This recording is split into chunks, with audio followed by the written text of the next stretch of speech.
While we wait for the webinar to begin, we do have Marvin Montgomery on the line. Since Marvin is one of the most positive and inspirational people I know, we'd like to start a dialogue with you, the participants, and ask you, with so much negativity going on in the world today, what are some of the positive aspects of the stay-at-home order? What have you learned? You can submit your answers to me through the chat function on the control panel, and I'll let Marvin know your responses as they come in. But while we're waiting, Marvin, I have a question for you. How have you stayed busy during the pandemic and the stay-at-home order?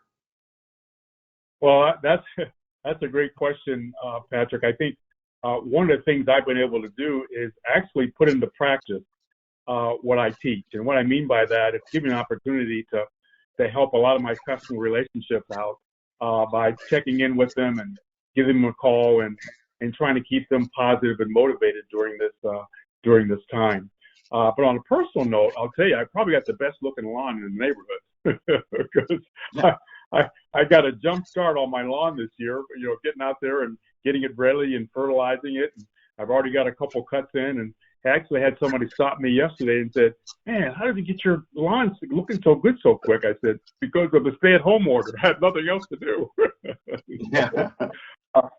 I've actually tried to look at this as an opportunity and not an obstacle. I think that's the biggest thing. I'm using this time to look at it as an opportunity and not an obstacle.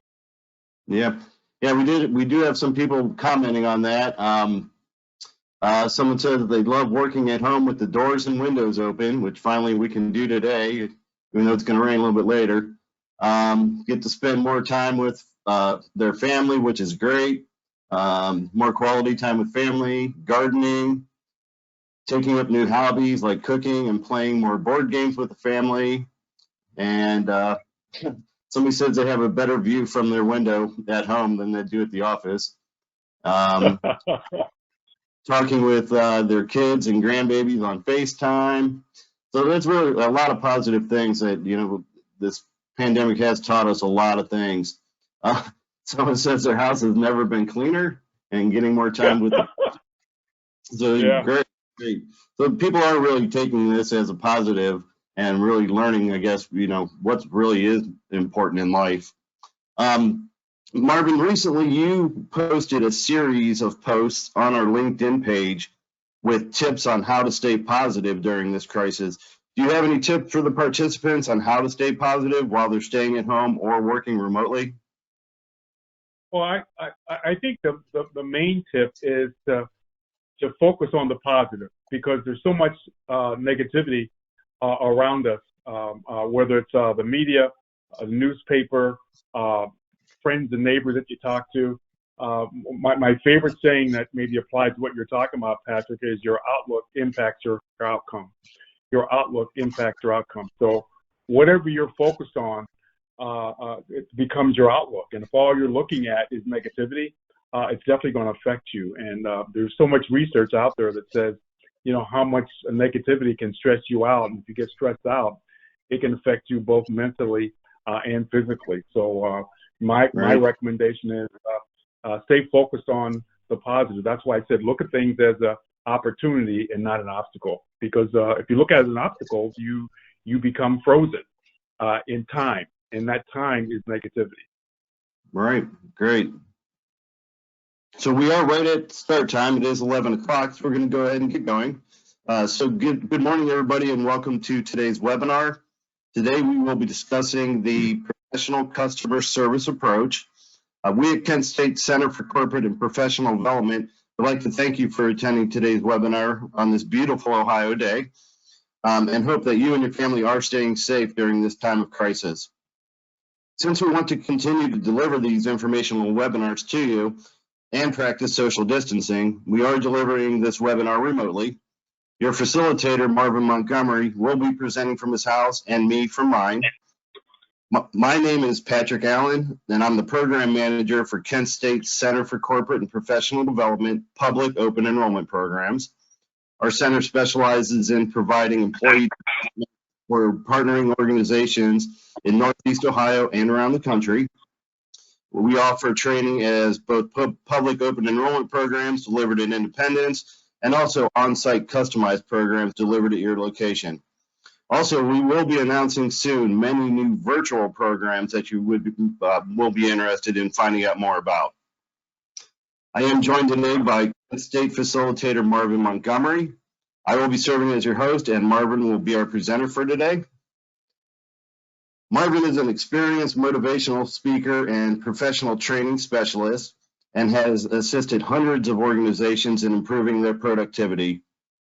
In doing so, he has earned widespread national recognition and praise. It stems from Marvin's informative, practical, and stimulating programs that reflect his basic philosophy: preparation and practice are the keys to success. For over 30 years, people have heard Marvin speak or who have participated in his training programs consistently praise him. Marvin speaks from experience. As a director of sales for one of the country's largest jewelry chains, Marvin trained over 1,200 associates in 95 stores. With that background, he has applied his compelling training to the benefit of employees of all industries that are providing a product or service to their customers. Marvin's captivating presentations emphasize the same tried and true techniques that have assisted hundreds of organizations to meet or exceed their goals. It's not the same old training message. Marvin's message will prevent those who experience it from ever using outdated training methods of trial and error or learning by doing. Everyone in attendance today has been muted to avoid background noise from any of the nearly 200 registered participants. We do encourage you to ask questions at any point during the hour. You can submit your questions in writing using the control panel on the right side of your screen. I will present the questions to Marvin as time permits throughout the hour. Again, there is a handout available for you that summarizes today's presentation and you can take notes on. It is located under the Handouts tab on the control panel, and we encourage you to download it, again, to take notes during today's presentation. We are recording today's webinar, and you will receive an email with a link to the recording after we conclude our time together. Before we begin our presentation, we would like to ask a question of you, the participants.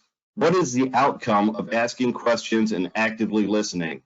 Select the best answer, and then I will present the results to Marvin.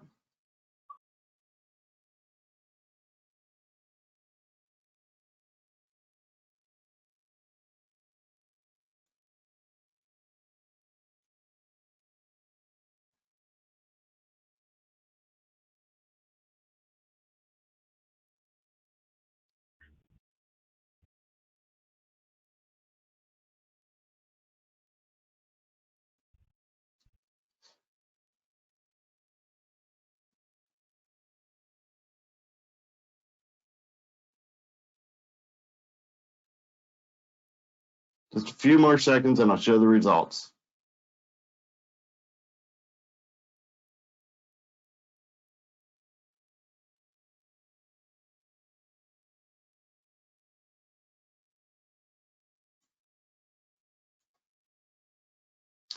And All right.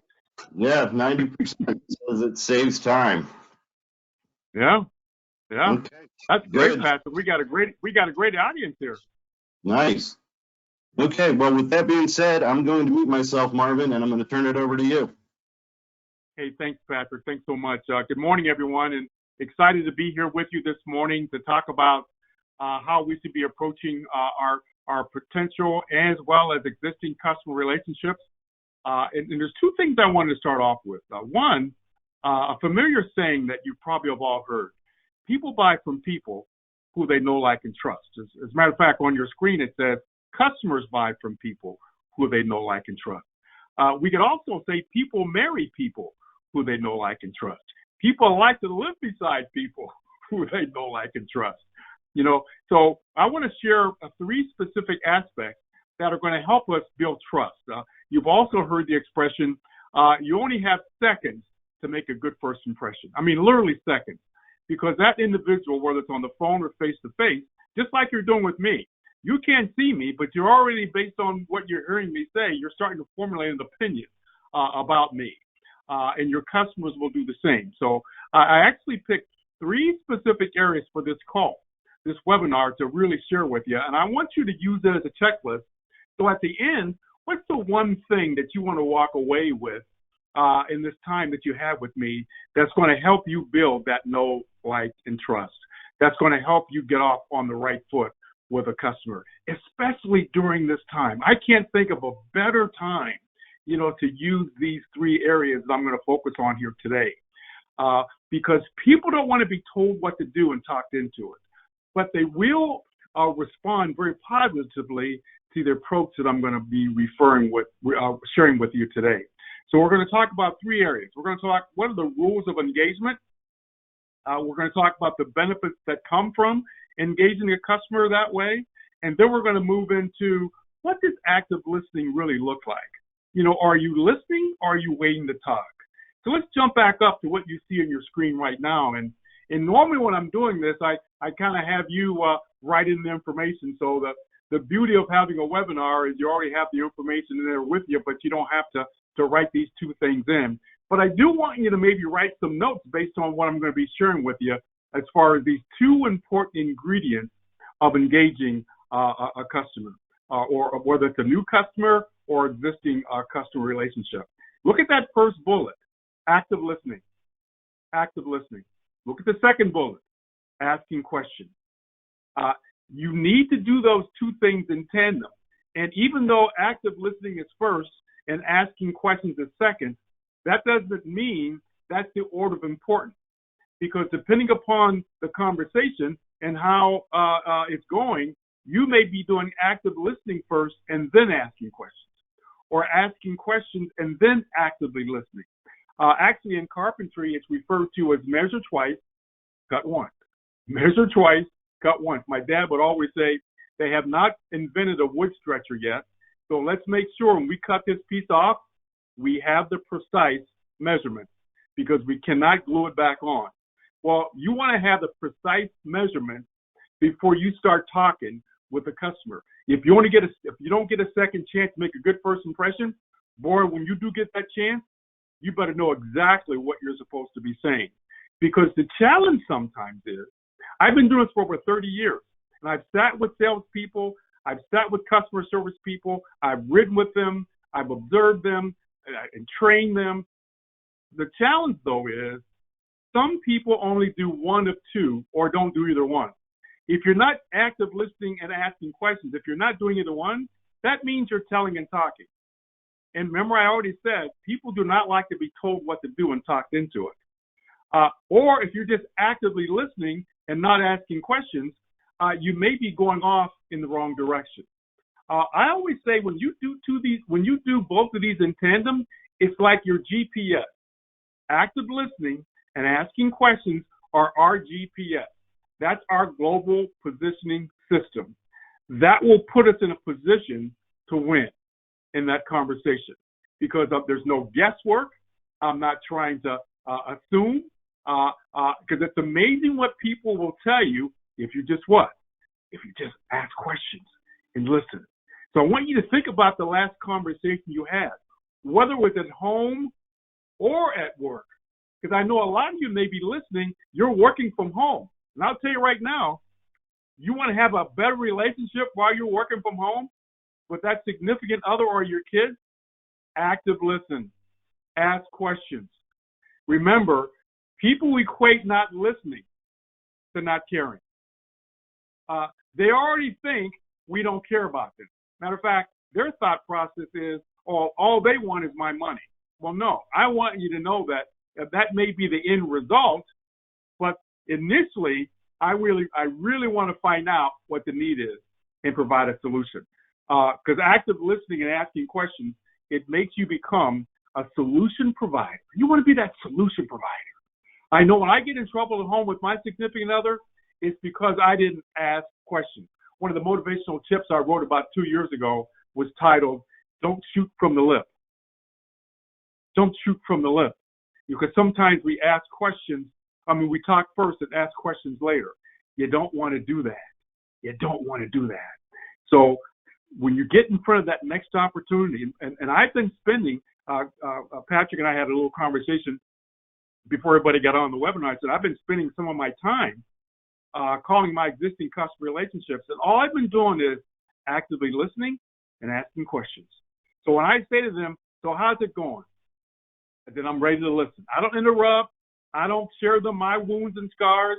I actively listen.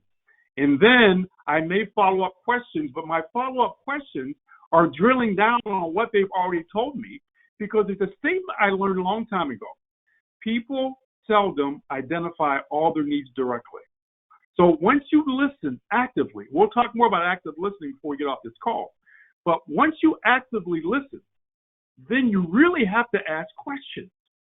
The customer will share something with you, but remember, people don't give you all the information at once. Remember, have you ever asked somebody what's wrong and they said nothing? Well, that's not the answer that's going to give you enough information to do anything about. You're going to continue to drill down until you find out what's wrong. So are you asking enough questions? It's usually not the first, second, third. Sometimes it's the fourth or fifth question that reveals what's really going on. So the first rule of customer engagement, active listening, asking questions. And that's really not just with your customers. That's just with life. We still have an 18-year-old that's graduating this year, and he was struggling a little bit at the beginning of the school year with this one class. So I didn't do the dad thing of telling and talking, hey, you better do this, you better do that, you better get this grade. No, all I said was, what do you think you need to do to improve your grade in this particular class? And I said, you're a smart kid, and just give it some thought, and we'll talk about it, we'll get together at dinner. He came back at dinner with a better plan than what I could ever came up with. Why? Because I gave him ownership. So active listening, asking questions, gives them ownership to that conversation. This cannot be a two-way conversation. This has to be a one-way conversation. And anytime you get in trouble, it's because you didn't do that. We've all heard the expression, a wise person said what? Nothing. Nothing. If you look at that word listening for a second, you take the ing off of it, because I love to play words with friends. And someone told me years ago, that's when Words with Friends was not with Scrabble. And they said, Marvin, unscrabble the word listen. What does that word mean? So take a second, just take the ing off. Look at the word listen. What's the Scrabble? Anybody play Scrabble like me? Move those words around on your note paper. What does that spell? Some of you got it already, I can tell. It spells silent. It spells silent. In other words, how long can you sit there and be silent? Can you control and suppress the natural instinct that all of us have is what? Talking. It's not telling and talking, folks. It's asking and listening. It's doing that assessment. That's what the doctor does. Matter of fact, you go to the doctor, they call it an exam. They know exactly what they need to assess before they start talking. If anybody on the phone does interviews, that's an HR technique. It's an interview. You're there to find out whether or not this person's going to be a good fit. I've actually shared with potential customer relationships that, look, my role here today is to find out if there's a need for the services that I provide. And I like to start off just by what? Asking you a couple questions. Active listening. Asking questions. Engage them. That's how you put the car in drive. That's your GPS. That's your global positioning system. If you ask and listen and ask, the customer will tell you what their needs are. Make sense? Engage them that way. Engage them that way. Now let's move to what some of those benefits are. What are the benefits to using this approach? There's a couple of them. And I've shared some with you all the time, but there's 5 I want to key in on that really pays dividends to using that asking and listening approach. Think about this. Look at that first one. People don't care how much you know until what? They know how much you care. I'm telling you. I had my second oldest daughter call me and was sharing something with me that was going on at her workplace. She sent me a nice text back after our phone call, and she said, Dad, thanks for listening. I can always count on you. Show people that you care. Show them that, when you listen to somebody, it really lets them know that I'm not just here, to get another paycheck. You're not just another transaction. I'm not calling you to see if I can get additional business. That's not what it's all about. I want you to know I care. And that caring is how you build what? Trust. Remember, people buy from people. People want to be around people who they what? Know, like, and trust. Show them that you care, especially at this time. I hope all of you are doing like me, where you're taking time to reach out to your customers, and not all just electronically. Put a phone call out to them and just say, you know what? Just wanted to call you just to make sure and see how you're doing during this time. And if there's anything I can do to help. Sometimes all you do is just listen. You don't pull out your product or your service. I'm calling you. This is the asking and listening phone call. This is not a telling and selling phone call. This is an asking and listening phone call. I'm showing up here to let you know that I care. And by the way, when they get back to business, they'll remember that you are one of the few that care. Because even though I talk about this, I'll tell you what, it's tough to put a governor on your mouth. Because if you're not careful, before you know it, that mouth is off and running. Show them you care. Show them you care. That's what asking and listening will do. Look at another benefit. It will eliminate assumptions. And we all know if we put a line, I'm not going to ask Patrick to do that, but if we put a line in the proper places on the word assumptions, you know what that will do to you. Eliminate assumptions. When I'm working with salespeople and the customer says, boy, you know what, your price is too high. I don't want to have that negative assumption of assuming you think my price is too high. I don't want to assume anything. I'm going to ask you. And then I'm going to listen to your response. I'm going to flat out ask you, how come you feel the price is too high? And it's going to give you another benefit that's listed there, that's not listed there. Asking questions provides clarity. Dan Gilbert from the Cleveland Cavs, one of his favorite sayings is, nothing clarifies like clarity. Nothing clarifies like clarity.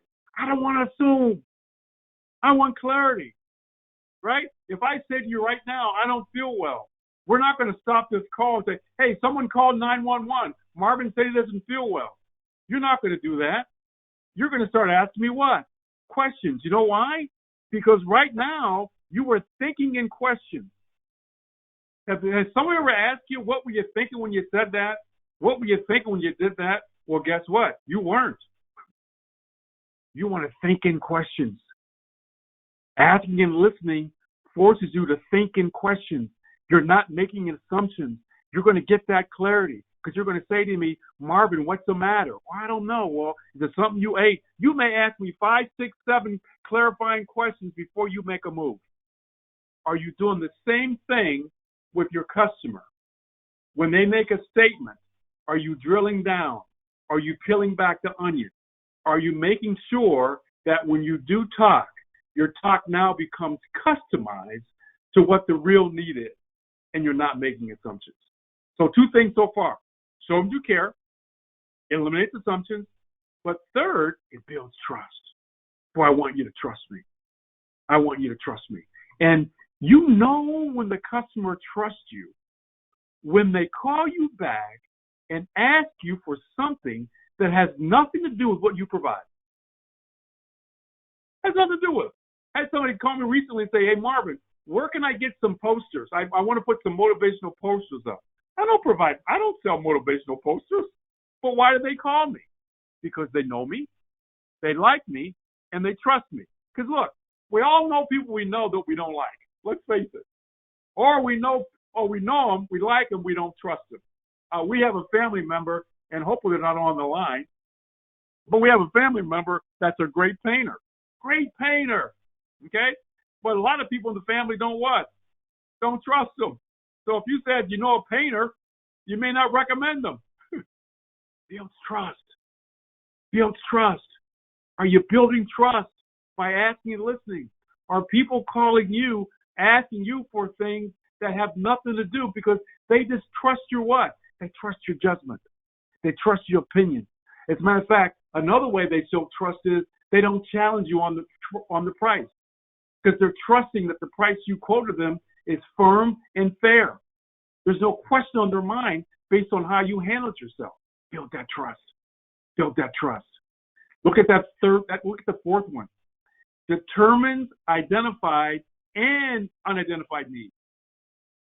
See, a lot of times they'll tell you they're wants, but they forgot to talk about the unidentified needs. I remember something that happened years ago at Christmas time, and I thought I did a good thing.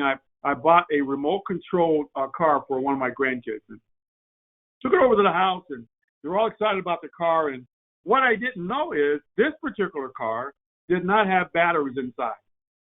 So he's looking at me, brings the car, and says, Papa, where's the batteries? I said, there should be. He said, no, there's no batteries in the box. I'm going, oh, man. So he's looking at me like, well, what am I going to do? I can't do anything with this. They didn't have any batteries in the house. So I had to run out to find a grocery store that had batteries. Well, batteries at a grocery store aren't as cheap or inexpensive as they were if I'd have got them at another store.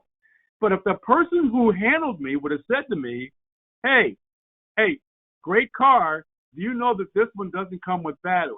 Oh, they don't? Oh, I need batteries. We miss a lot of unidentified needs because we don't ask questions. One question could have saved my Christmas with my grandson and saved me time.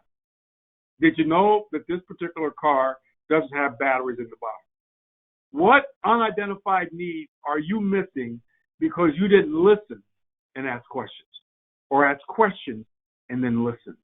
So when you're doing your customer service follow-up, are you doing a little preparation prior to the call and identifying, okay, here's what they have now. What additional products or services could they benefit from that I should be asking about on this follow-up call? Or maybe it's the initial call. So when you ask and listen, not only does it hone in on the identified need, but it also helps identify the unidentified need. And these are things they don't tell you about unless you what? Gotta ask them. Gotta ask them. Remember, I already said, it's amazing what people will tell you if you just ask them. So ask them, and they'll tell you. Okay? When I had my car in for service last month, I did not know. I knew the tread was kind of low. I didn't know it was low as it was because the gentleman came over to me and he had an apparatus in his hand that showed what the tread where it should be, but then where it was. Okay? Now, I may or may not choose to get tires there, but I do know there's a need. But I wasn't aware of that until he brought it to my attention. So bringing these needs to their attention is not trying to sell them more stuff. It's really trying to satisfy a need. You want to be helpful. You want to be informative. So ask those questions and listen to those responses. And the last one, you guys got that one. I'm proud of everybody. Saves time. Saves time. When I first got into this industry of training and coaching, the first group I worked with was a group that already had a scripted, memorized presentation that everybody heard. In other words, whether you wanted to hear it or not, you're going to hear it. And I couldn't blame the individuals because they were taught to present instead of taught to assess. Could you imagine if your doctor was taught to present instead of to examine? You wouldn't get anything done. Save yourself some time. I want to find out as quickly as possible if this is a yes opportunity or a not now opportunity. Asking and listening gets right to the point. Save yourself some time. I recently did some training for a window and door company, and they were spending an average of an hour and a half, sometimes longer in the home. I said, this is crazy. But the time that they were spending was spent doing a demo. That's what they call it. I'm here to do a demo. They demo those miniature windows and doors while the customer's going to sleep right in front of them. Now it's half the time. You know why? They start off assessing verbally and visually. They do a visual assessment of the windows. They do a verbal assessment of the person. That gives them the direction of what needs to be done. Remember, Asking and listening is our GPS. It's going to save you time. Are you saving time? Are you finding out all the needs? Are you building trust? Are you clarifying and eliminating assumptions? Boy, do you show them that you care. And I'm just giving you 5. We're going to save some time at the end where you're going to get a chance to talk about, I want somebody else to say, Marvin, here's some other benefits that I've been able to glean from asking questions and listening. And because it's more than just the 5 I gave you, especially with some of the businesses that are represented on the line here today, because I saw the list. We got some companies here that have some specialties, and I know for a fact, without asking and listening, you're dead in the water. I mean, where do you go? One of the things I always ask people is, what's your need to know before you start talking? What do you need to know?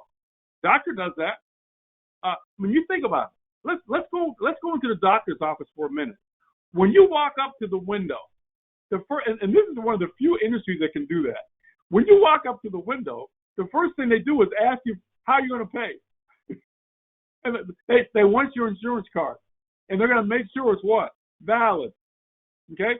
They hand it back to you, and along with that, they hand you a clipboard, and they want to update your information. What have they told you so far? Nothing. You go sit down, you fill that out, you bring that back to the window, and they say, please have a seat, we'll call you. What have they told you so far? Nothing. Then they call you, you go out in the hallway, they take your height and your weight. The assessment continues. Then they call you inside and sit you down and take your blood pressure and do some other vitals. What have they told you so far? Nothing. The doctor comes in, he or she takes some additional. What if? Nothing. They told you nothing yet. You know why? Because they want to make sure they get it right when they do talk. You want to be a solution provider, not a product or service pusher. That's one of the biggest benefits to this. So hopefully I can change some. Now look, don't get me wrong. I'm not saying that you don't have an opportunity to present, but your presentation should not be scripted. It should not be robotic. It should not be take a deep breath and what I refer to as information dumping, show up and throw up. That's not why you're there. Save yourself some time. I already shared with you what I say. Hey, look, yeah, I know your time is very valuable, so I've prepared a couple questions to find out exactly how come you're looking to have some training done here. So if I ask you right now, what's your opening question? Do you know what it is? How do you jumpstart the conversation? It's like battery cables on a dead battery. How do you jumpstart it? You don't jumpstart it by telling and talking. You got to remember, there's something called spare thinking time. Spare thinking time means that you can think 3 to 5 times faster than what I'm talking right now. That also applies to your customer. Your customer can think 3 to 5 times faster than what you're talking. If you're not talking about anything they're interested in, what do you think they're going to do with that extra time? Well, I can tell you right now what they're going to do with that extra time. They're going to daydream. They're going to drift off. They're going to shut down. And they're looking for and planning an exit strategy. They can't wait for you to get off the phone, or they can't wait for you to get out of their office. Engage them right away. Engage them right away. Get their attention. Because when you don't, physically they may be in front of you, but mentally they've left the building. Because one more benefit I'll share with you before I move on to active listening. One more benefit before I move on to active listening, but one more benefit of asking and listening is not only the 5 that I showed you, but it really puts yourself in a position of control. Have you ever felt like you're out of control? You can always politely interrupt and ask a question and take back control of the conversation. So I'm looking forward to hearing some of your feedback and some of the benefits that you may have thought about while you were using your spirit thinking time. Because spirit thinking time can be a good thing, or spirit thinking time can be a bad thing, depending upon the person that you're in front of. But because if they're engaging you, boy, you're using that spirit thinking time to really work on what they're talking about. But if they're not talking about anything that's interested in you, You're trying to figure out how can the heck can I get out of this, or maybe you're doing something else. Who knows? But the benefits are there, and I want you to benefit from the benefits that come from that. All right, let's move on now to that question that I have here in this third segment, which is, are you active listening or are you waiting to talk? Let me think about that right now. Are you active listening or are you waiting to talk? Because if you're waiting to talk, just like I said, your customer may be waiting to talk, it probably means you haven't heard anything the person said, or you weren't interested in what they were saying. You really, as a person that's actively listening, you really at times, and I've been there, I think you've been there too, where you literally had to force yourself to pay attention. Ever been there?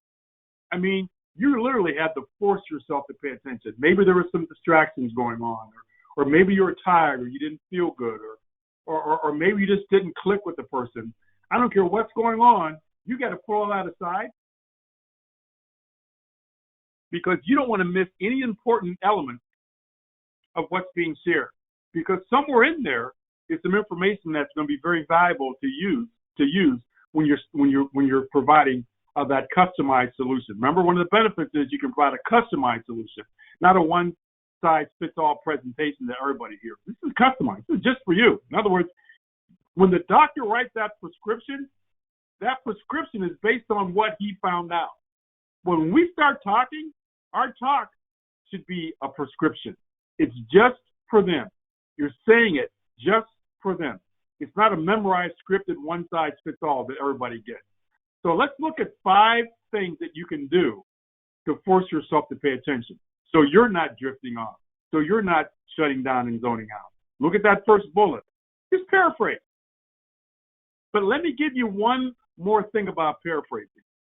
I've seen people paraphrase, but they keep on talking. Don't paraphrase and keep on talking because you're defeating the purpose. If you're going to paraphrase, then you pause. Because when I paraphrase and pause, that's that person's signal to give me some additional information, to give me some clarity. So if you said to me, Marvin, let me think about that, I may paraphrase that back and say, oh, so you feel you need more time to think. Let that silence be your friend. Silence is your friend. Remember, listen, silent, paraphrase, pause. Let that awkward silence work to your advantage. I guarantee you, you paraphrase that back and you pause, they'll start talking. They'll give you clarity. That should be a part of everybody's toolbox. Paraphrasing keeps you from getting in trouble. Paraphrasing is a great tool to use when you don't know what to say because it buys you time. Paraphrase and pause. Paraphrase and pause. Don't paraphrase and keep on talking. Because what you're doing is they may have wanted to say something, but you cut them off. Because I've seen people paraphrase and keep on talking, and the person was getting ready to say something, they couldn't get a word in edgewise. Paraphrase, pause. Great tool. By the way, I use paraphrasing in the initial conversation to remember their name. I repeat back their name. Hi, Jim. Jim, what's your last name? Jim? Paraphrase, repeat back. It's a great, because paraphrasing also helps with retention. It forces you to retain, especially when it comes to the person's name. So are you using paraphrasing as a tool? It's a great tool. It's a great tool to use. Eye contact. Eye contact. And let me just give you something that really wasn't in my notes to give you today, but I shared it with a person yesterday who was concerned that when they were talking to a customer face-to-face, that they could not see what he felt was one of his best attributes, which was his smile. And I said, you know what? You do have a great smile, but don't forget, your eyes can smile too. How's your eye contact? And are you smiling with your eyes? Are you smiling with your voice tone? I'm writing a tip. I can't remember if it came out yet, but the tip is don't let the mask your smile. Don't let your mask mask your smile, because they should still be able to see it in your eyes and hear it in your voice. Because anytime I've gotten sometime in trouble at home, not only wasn't I listening, I wasn't even smart enough to look like I was listening. Okay, because people know if you're not paying attention, if you're not giving them eye contact. I'm not talking about staring them down, but I'm talking about casual eye contact enough that lets them know that you're still with them. Because along with that eye contact, you're nodding your head, you're leaning forward. In other words, you're positioning yourself in a way that shows that person that I'm all in. I'm physically engaged in this conversation. So are you doing that? Are you using eye contact? Are you nodding your head? Are you leaning forward? Are you letting that person know that you really care? Because that's part of caring. I read a lot of books on body language, and in any book I read, the minimum is 60%, they'll say. 60% of the message you send, and sometimes it's more, is sent how? Not verbally, it's sent visually. So what message are you sending to your customers visually? Are you giving that eye contact? Hopefully you are. Look at number 2. Take notes. I hope some of you are taking some notes right now. I don't know about you. I do not trust my memory. And the older I get, the worse my memory gets. So not only am I paraphrasing the name, I'm writing the name. Take notes. Take good notes. Because that's your GPS, because you're following up on your notes. And one of the biggest notes I put down, especially if I'm on an initial call, I want to find out things that I may come back and revisit. Mrs. Johnson, you had said earlier, because I got it in my notes. Take notes. Please don't touch your memory. Write it down. And I've had people say, well, Marvin, I don't want them to think I'm ignoring them. Well, let them know in the onset, Jim, I'm going to be writing some things down. It's not that I'm ignoring you, but I'm sure you're going to share some things with me that I'm going to want to capture and put in this solution that we're going to put together for you. Take notes. Let them know. Don't trust your memory. Write it down. And then input those notes into your whatever kind of contact management system that you have. The better the notes, the better that relationship is going to be. Let them know that what they're saying is important. I'll tell you what, when somebody talks to you and you write that down, you already showed them that what they were saying to you was an important point or important to you. As a matter of fact, important enough for you actually to write it down. Look at number 4. You may not think about it, but we've already talked about them, but that's also part of active listening, is asking questions. But here, again, I want you to put the word pause beside question. Just like you paraphrase in pause, you ask a question in pause. I was at a meeting yesterday, and I was sharing with a new salesperson there. I said, ask the question, how come you feel the price is too high, and then you pause. You don't ask the question and keep on talking. How come you feel the price is too high? Because the price is like, no, you didn't get the answer yet. Are you one of these people, because if you do it at work, you probably do it at home, and the person at home, I'm telling you, they don't like it. See, at home, what they're going to say to you at home? At home, they're going to say, if you shut up a minute, won't you, can I answer? Could you just be quiet for a minute? Didn't you just ask me a question? Don't be that person that asks a question and then goes on to answer it yourself and then give me an opportunity to give you input. Asking questions is a part of active listening. Remember, you're doing those two things in tandem. You're asking, and then you're listening. Then you're listening, then you're asking.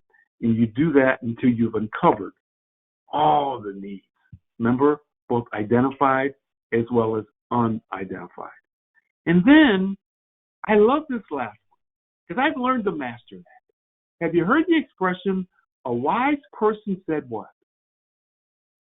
Nothing. Just nothing at all. The best thing you can do for people, especially during this time, if you call them up and the first question you said was, hey, just calling to find out, boy, how are things going with you these last 2 months? And now be prepared to just what? Keep your mouth shut, and listen. That's tough because now what I'm asking you to do is exercise self-control. I do a talk on that's titled Selfish for Success. And one of the selfish that people have a problem with is self-control. Boy, it's tough to be silent. It's tough to keep my mouth shut. It's tough to not to want to get my 2 cents in there. How long can you be quiet? How long can you be quiet? Because if you can't be quiet, you're putting yourself in a position that this customer is going to feel like you don't care about what I want. Matter of fact, you didn't even let me say it. I wanted to say something, but I couldn't. Actually, see, at home, they'll go, oh, never mind. I mean, they were going to say something. You go, oh, never mind. What, never mind. On customer relationship, look, we got choices now. Because remember, people equate not what? Not listening to not caring. And part of listening is what? Asking questions. Look, there's nobody on this call, if I said, I don't feel well, wouldn't come back with, wow, what's the matter? Well, when customers make statements to you that you're talking to you show concern with a follow-up question, not by talking. See, sometimes we put the cart before the horse. We want to start interjecting solutions before we have all the information. It's like going to the doctor's office. As soon as you walk in, the person behind the desk looks up, and all they do is hand you a prescription and say, thanks for coming in. Next. What's this? Oh, we stopped doing exams. We just hand out prescriptions now. Why are you putting the cart before the horse and generating a prescription or a solution before you got all the what? All the facts. All the facts. And sometimes getting the facts requires what? Silence. How long can you be silent when the customer asks you a question or makes a statement? Or maybe they even said, let me think about it. That's not your cue to start talking. That's your cue to use one of these 3 things that's on this PowerPoint slide. When somebody says, let me think about it, you can be silent, you can ask questions, and you can paraphrase. What you don't do is panic. See, the challenge is we're emotional people. And when you do things out of emotion, that means you're probably going to say or do something you're sorry for down the road. That's why I said earlier on, do you think before you speak? Do you think before you act? If you do, that means you're thinking in questions. You're exercising self-control. You're not afraid to ask that second, third, fourth questions. That awkward silence is not going to bother you and compel you to start talking or over-talking the customer. So use these active listening techniques. And I know probably somebody else has some other things you've learned over the years that helps force yourself to pay attention. So feel free to jot that down and let Patrick know. We can have a little discussion around that in a minute or so. But 3 things that I really want to get this message across, because this is really the heart of not just a conversation with a customer. This is the heart of a conversation with anybody if you want to build know, like, and trust. Because you get to know. And sometimes you get to know and like, boy, you got to earn their trust. And you earn their trust by using these techniques that we've talked about here today. The rules of engagement, active listening, asking questions. You're going to get those benefits. Show them you care. Eliminate assumptions. Build that trust. Get all the needs. Save yourself some time. We're wasting time in areas that we shouldn't be in because we didn't ask enough questions. And active listen instead of sitting there waiting to talk. Control your spare thinking time by paraphrasing, eye contact, nodding the head, leaning forward, taking notes, asking questions. Or, I'll tell you, my first choice is just being silent. Just being silent and letting it come to you. So that's my message today. And hopefully I passed on something to you that's going to be beneficial. So we're going to open it up at this time for any questions or input that you may have. I'm anxious to hear back from you. This is your time now. Turn it back over to you, Patrick, to get those questions or input. Actually, before we go to questions, I'm going to launch another poll. And we want to get some feedback from you, the participants, and asking the active listening techniques that you're going to work on after you've heard Marvin's message today. Choose all that apply. I'll give you a few seconds here, and then I'll show the results.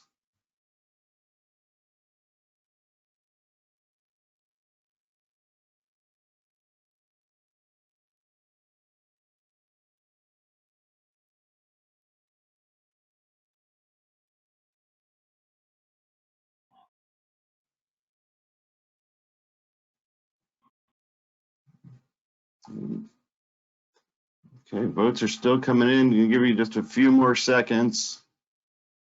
All right. All right. So it looks like paraphrasing and being silent are the top two, followed by asking questions. Yeah, Patrick, if we can get people to master, because I think people panic when there's silence, but I'll tell you, what a strong communication tool is. Remember I said a wise person said nothing. And I use that silence at home, at work, just in life. Because sometimes we have a tendency to talk too much, opposed to really listening and then providing a solution. Yeah, it's funny. You know, I'm a high school sports official, and one thing that we've always been taught in our training classes is that silence can never be misquoted. So when you're arguing with a coach or anybody else, always watch what you say, and if you don't know what to say nothing, because silence can never be misquoted. I like that, Patrick. All right. Yeah. Okay, so we do have some questions coming in. We'll go ahead and the first question, somebody wants to know how they can get their husband to watch this presentation. So you get a recording and you can play it back for him at a later date. Yeah, I thought that was pretty good. Hey, Patrick, I've actually had that before when I've done this presentation live, and the ladies always say, "Can you do a coaching session with my husband on this?" The next question is, how do I take notes and still show the customer that I'm paying attention? You know, that's the thing that has to be learned. When I'm taking notes, I try to write down just enough so I can go back and see what I'm doing. But I think the key to that, though, is letting the customer know that you will be taking notes. So if your head is down for a longer period of time than normal, they know what you're doing. They know you're not just ignoring them or making out your grocery list. They know you're trying to capture the important information that they're sharing with them. So I know some people, and I think it's more accepted now. I know some people are going on calls with their tablets. I've actually taken notes on my tablet or sometimes putting things in my phone, and I always preface it by saying, "Hey, you just hold on a second. I want to capture this. I want to write this down." So sometimes it's just letting them know what you're doing, why you're doing it, and what the benefit's going to be. Great. Next question. My company has taught me to begin a presentation about my company. How do I go against their policy? Yeah, I get that a lot. Where a company has mandated when you go in, and we've got so sophisticated with these things now. We got the PowerPoints and the laptops and the videos we can show people. But I always say, and let them know that information is going to get out. But doesn't it make sense for me, though, to find out first what the person has once done first? That's why, if you heard me say earlier, the first question I ask is, what's your need to know before you start talking? And I use the analogy of a doctor's office. That's the same thing a doctor does. They find out what they need to know before they start talking. In every company I've been in over the last 30 years, even though I've gone in and they've kind of used that approach, it doesn't take long for me to get them to change their mindset. Yeah, we've been doing this wrong. I just finished before the pandemic started. I was working with a PR company, and you know how PR companies do. They actually go in and do a presentation, but I got them to change their approach because how are you going to present before you find out what I need? So now what they do is they do an initial call to find out exactly what their needs are, and then when they come in, the presentation they do is no longer a presentation. It's a customized solution to what they've already found out on the initial call. So I think you want to put yourself in a position that it's not that you're not using that information. It's the fact that you're going to use that information even wiser by saving time and not using that shotgun approach, but using more of a customized approach, because you're still going to use that information, but maybe not all of it with this particular situation. Great. Now we got a lot of questions coming in. Can you give an example of paraphrasing? Can I give an example of paraphrasing? I just did. Nice. Okay. Paraphrasing is all you're going to do is repeat back in your own words, not verbatim. In a lot of cases, you can repeat back in your own words and then pause. So I might say, because a lot of times if I work with people, you may paraphrase back. Remember I said, customer says, you know what? Let me think about this, and I'll give you a call back. So Patrick, you feel you're going to need some more time to think. Now I'm going to pause. And hopefully you're going to go on and say, yeah, because I got to talk to such and such. Remember, because people seldom identify everything when they first talk. So the paraphrasing helps get it all out. So I'm going to paraphrase and pause to make sure there's nothing else that you still want to say about that. Now, sometimes I paraphrase, and the pause, if I don't get any more, then I'll just act on what they're saying, or I may switch to a question. So if I paraphrase and pause, you don't say anything, I may come back now and say, well, how come you're not ready to move forward right now, Patrick?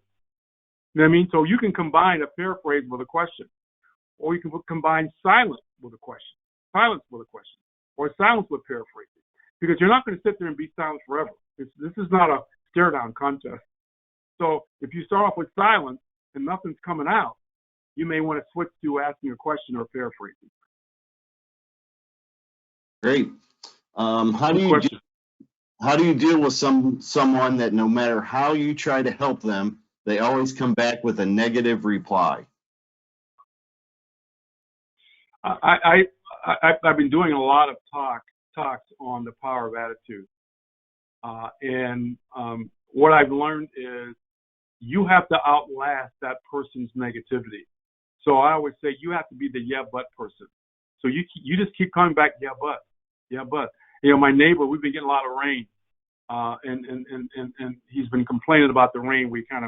We're outside at the same time. He's complaining. I said, yeah, but you know what? He says, what, Marvin? I said, but you don't have to shovel rain. He looked at me and he smiled. He started laughing. He says, you know, I didn't think of it that way. So you want to be that yeah but person. You go, yeah, but I hear you, but in other words, you want to keep forcing them in a very pleasantly persistent way to look at the positive side. Look at the positive side. Because I've had people say to me after the phone call, Marvin, you're always so positive. Because I've had people like that. You're not going to fix everybody. You're not going to change everybody's mind. But the key is not to let them change yours. So you start off with a positive note, and you're going to end on a positive note, no matter how negative you are. So you want to be that yeah but person. And again, if they will remain negative, that's on them. But you left them on a positive note. In other words, you didn't buy in to their negativity. You kept going, yeah, but you know, this is really an opportunity that we're going in right now, and it's helping them to find it. It's helping them to look for it. You know, because that's our job is to help them and steer them. It's like, remember the questions, and maybe ask a question that changes their negativity to a positive. You know, we started this conversation off. We didn't say, what are the negative things that you've experienced during this pandemic? We can do that. You know, hey, what did you learn from that? So your questions, remember, your questions are the GPS. You know, keep directing them back toward positivity with your questions and with your responses. That's a good point. And it's difficult sometimes because sometimes people just stuck on negativity. They're just stuck. Okay. So hope that helps. Yep. How do you end a meeting that you sense is going nowhere? Well, and that's the nice thing about asking the questions. I always say, if you ask the right question, let me go back to the doctor. You went for an exam. After the exam, the doctor calls you to his office and he says, "Hey, did the exam. We couldn't find anything wrong. Everything's fine. See you in 6 months." Okay? Or he might say, "Hey, we did all the tests. We found 2 things. Here's what you need to do." It's either going to be one or the other. So remember, you're doing this assessment to find out, is this a yes or a not now? If it's a not now, I end the meeting on a positive note. "Hey, Patrick, it's been great meeting with you today. Based on this meeting, it appears that right at this moment, there's nothing that I can see, unless you can tell me something different, that we can help you out at this point in time. Hey, let's you and I schedule a time down the road to revisit this meeting. Do you think we should do this in 30 days, 60 days, 90 days, 120 days? You tell me, because I think you never know, somewhere down the road, we might be able to help provide a solution to you. But right now, it doesn't seem like we're going to be a good fit." I mean, there's nothing wrong with that. Sometimes it's okay. That's why I like to ask these questions. Do you know how many people put proposals together? And I didn't say this because it's not really a sales type seminar thing, but I will say this. When you ask and listen, it forces you to make sure that you're putting proposals together for prospects and not suspects. So many people are putting proposals together instead of solutions together. So their close rate, instead of it being 60, 70%, their close rate is 20% because of all the proposals they're putting together for suspects. And what I mean by that is, we've all watched maybe an old detective movie that says, round up all the usable suspects and bring them in for questioning. Well, they're saying bring them in for questioning because they want to find out if they're guilty. Well, that's why we're asking and listening to find out if this is an opportunity. Sometimes it's yes, sometimes it's not now. If it's not now, it's okay. You just save their time and your time. Plus, if you ask and listen, you still build a relationship. So it's still a win-win. So I have no problem at the end saying, "Hey, it's been a pleasure meeting with you today and finding out more about your company, what you do. Hey, who knows, I might have an opportunity to refer you, by the way, down the road somewhere. But right now, it looks like you don't have a current need for our product or service. So let's revisit somewhere down the line, either through another face-to-face or a Zoom meeting or text. You let me know what's comfortable for you and how far out that should be." Nothing wrong with that. Okay, I think we got time for just one more quick question. Our outside sales team does not like to ask too many questions as they think it will annoy the end user and that the customer doesn't have time to answer a bunch of questions. What are your thoughts on that? Well, I would let that salesperson know what's one of those benefits. Asking and listening saves time, buddy. Matter of fact, the less time you have, the more important it is to ask questions. And I can't think of a more pressing situation in a doctor's office where they got the patients lined up there. He knows he's got or she's got to get them in and get them out. How they do it? Asking questions and listening. Okay. And I think a lot of times salespeople aren't asking the questions because they don't know what questions to ask. I do an exercise around what's your need to know, and then what do those questions look like?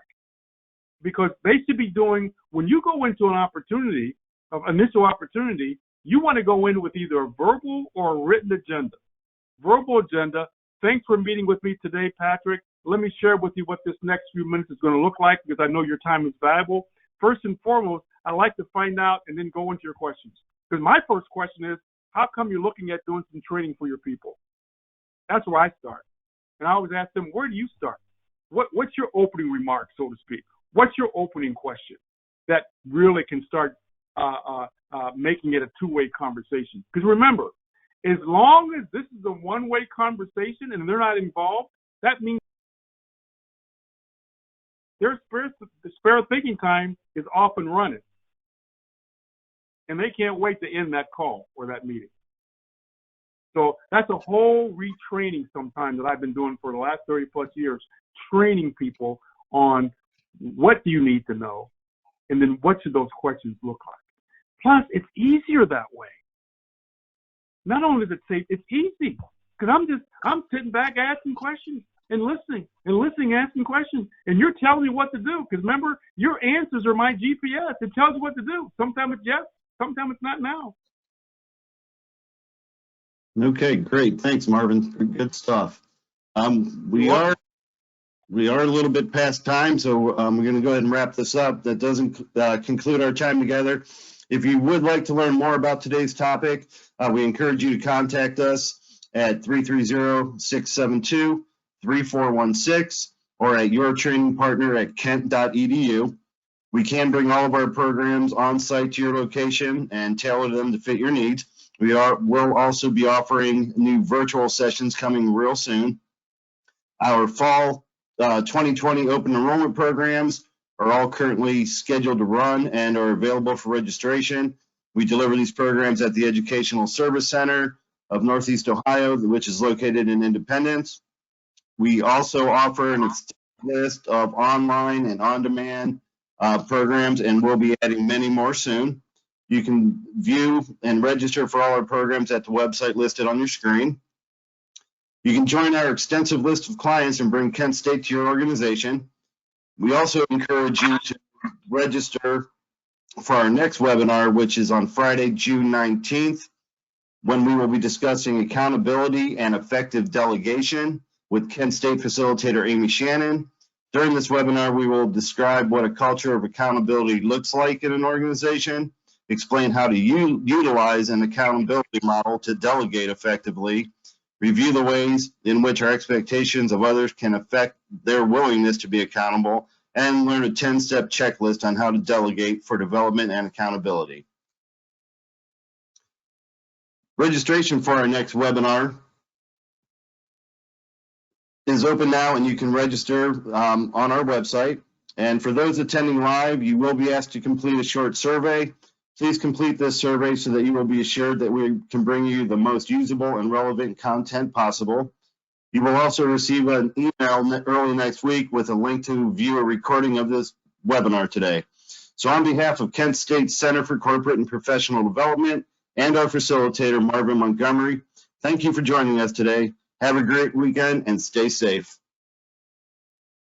Thank you. Thanks, Marvin. My pleasure.